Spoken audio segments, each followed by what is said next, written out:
Robert Duvall once stood face to face with John Wayne's fury, and what happened next changed everything he thought about acting in Hollywood. Picture this scene from 1969. Two men, both legends in their own right, locked in a battle of wills on a dusty movie set in Colorado. One was already a Hollywood giant, a man whose name meant America itself to millions of fans. The other was a rising star who believed in doing things differently, in pushing boundaries, in questioning everything. Robert Duvall was 38 years old when he stepped onto the set of True Grit, and he had no idea he was about to learn one of the hardest lessons of his career. The tension started building from day one. Duvall had trained at the famous neighborhood playhouse in New York City, where he learned method acting from the best teachers in the business. He believed in digging deep into a character, living and breathing every moment, questioning every line and every choice. That was the new way, the modern way that actors like Marlon Brando and James Dean had made famous. But True Grit wasn't being made in New York. It was being shot in the rugged mountains of Colorado. And the man calling the shots was Henry Hathaway, a director from the old school who had zero patience for actors who wanted to discuss motivation and meaning. From the moment cameras started rolling, sparks flew between Duvall and Hathaway. The director wanted things done his way, done quickly, done without endless questions and debates. He had been making movies since the silent era was ending, and he knew exactly how he wanted every scene to look and sound. Duvall, on the other hand, couldn't help himself. He had questions about his character, Lucky Ned Pepper, the outlaw leader who faces off against John Wayne's Rooster Cogburn in the film's climactic scenes. Why would Ned do this? What was his backstory? How should he play this moment? The questions kept coming, and Hathaway's patience kept shrinking. Day after day, the arguments got worse. Other actors on set started noticing. The crew members whispered among themselves. Everyone could feel the electricity in the air, the kind that comes right before a storm breaks. And watching all of this unfold was John Wayne himself, the Duke, the biggest star in Hollywood, the man whose name was above the title. Wayne had his own way of working, a way that had served him well through decades of making movies. He showed up prepared, he hit his marks, he delivered his lines with that distinctive voice and presence that made him a legend. He didn't believe in overthinking things. Movies were work, professional work, and you did your job without making everyone else's life harder. Then came the moment that changed everything. The exact words have been told different ways over the years, but everyone agrees on what happened. John Wayne had finally seen and heard enough of the battles between Duvall and Hathaway. He walked up to the younger actor, and in that voice that had commanded battlefields and cattle drives on screen for 30 years, he made himself crystal clear. If Duvall didn't stop arguing with the director, Wayne was going to punch him. Not a movie punch, not a stunt punch, but a real one. And everyone on that set knew that John Wayne meant every word. Now think about what that moment must have felt like for Robert Duvall. Here was an actor who believed deeply in his craft, who had spent years training and honing his skills, who thought he was just trying to do his best work. And suddenly, he was being told to shut up and do what he was told, not by just anyone, but by the biggest movie star in the world. Duvall could have exploded. He could have walked off the set. He could have let his pride push him into a confrontation that would have ended his role and maybe damaged his career. But he didn't do any of those things. Instead, something fascinating happened. Duvall backed down. But more importantly, he started watching Wayne more carefully. He began to notice things he had missed before. Yes, Wayne wasn't a method actor. Yes, Wayne didn't agonize over every line and every choice. But Wayne was undeniably effective. When he was on screen, you couldn't look away. He had a presence, a natural authority that came from somewhere deeper than technique. Wayne understood something fundamental about movie acting that Duvall was just beginning to grasp. The camera captured truth in different ways. Sometimes less was more. Sometimes showing up fully present and committed was more powerful than all the analysis in the world. The rest of the shoot went smoother, but those lessons stayed with Duvall for the rest of his life.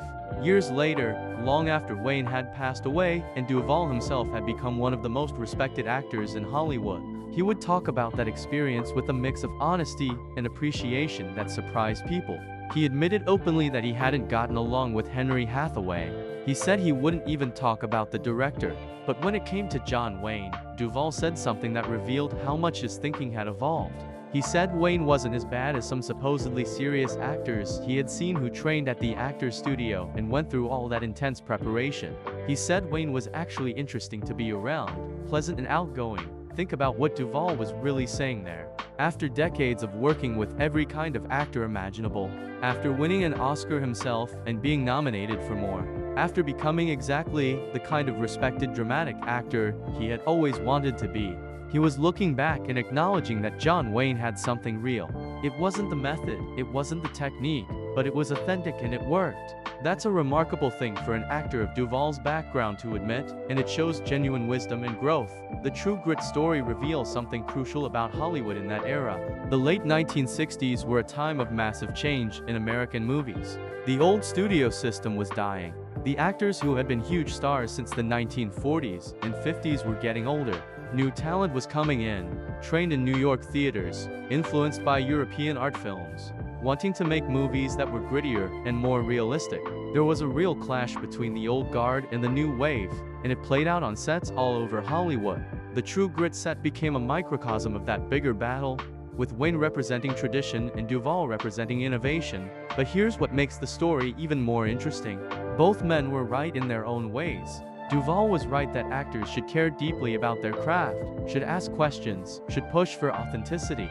The performances he gave throughout his career, in The Godfather, in Apocalypse Now, in Tender Mercies, in The Apostle, proved that his approach could create unforgettable, nuanced characters. Meanwhile, Wayne was right that there was value in professionalism, in not making the process harder than it needed to be, in trusting your instincts and the director's vision. His performance in True Grit won him his only Academy Award, proving that his way worked too. The confrontation between them wasn't really about who was right and who was wrong. It was about two different philosophies of acting colliding at a moment when Hollywood itself was changing. Wayne had come up in an era when actors were contract players, when studios told you what movies to make and how to behave on and off screen. You didn't question the director because the director was the. And through all those years, the lesson from that confrontation with John Wayne apparently stayed with him. He learned that there was room for different approaches, that you could respect someone's work even if they did it differently than you would. He learned that passion for your craft shouldn't blind you to what others bring to the table. He learned that sometimes the most important thing is showing up ready to work and trusting the process. These are lessons that served him well throughout his long career. The story also reminds us why behind-the-scenes moments matter so much to understanding Hollywood history. On screen, True Grit looks like a classic Western, full of adventure and memorable characters and stunning scenery. You would never guess, from watching it, that two of its stars had nearly come to blows, that the set was full of tension, that old Hollywood and new Hollywood were battling it out in the Colorado mountains. But those tensions were real, and they shaped not just that movie, but the careers of everyone involved. When we watch Robert Duvall's performances today, we're seeing the result of all those experiences, all those lessons learned, all those confrontations survived. We're seeing an actor who learned from John Wayne to trust his instincts and be professional, who learned from his method training to dig deep into character, who learned from decades of work to balance both approaches. That's what makes him such a treasure in American cinema. He represents a bridge between different eras and different philosophies of acting.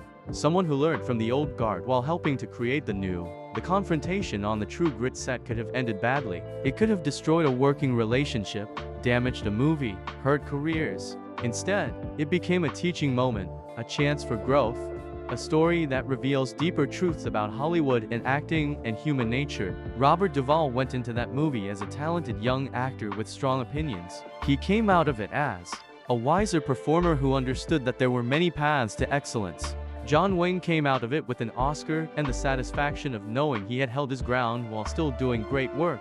Both men are part of movie history now, their best performances preserved forever on film. When we watch The Godfather or Apocalypse Now, we're seeing the Robert Duvall who learned from that True Grit experience. When we watch True Grit itself, we're seeing the moment when two generations of Hollywood actors worked together despite their differences to create something memorable. That's the real story here, not clickbait about breaking silence or hating someone, but a genuine tale of professional growth, mutual respect earned through conflict, and the evolution of American cinema itself.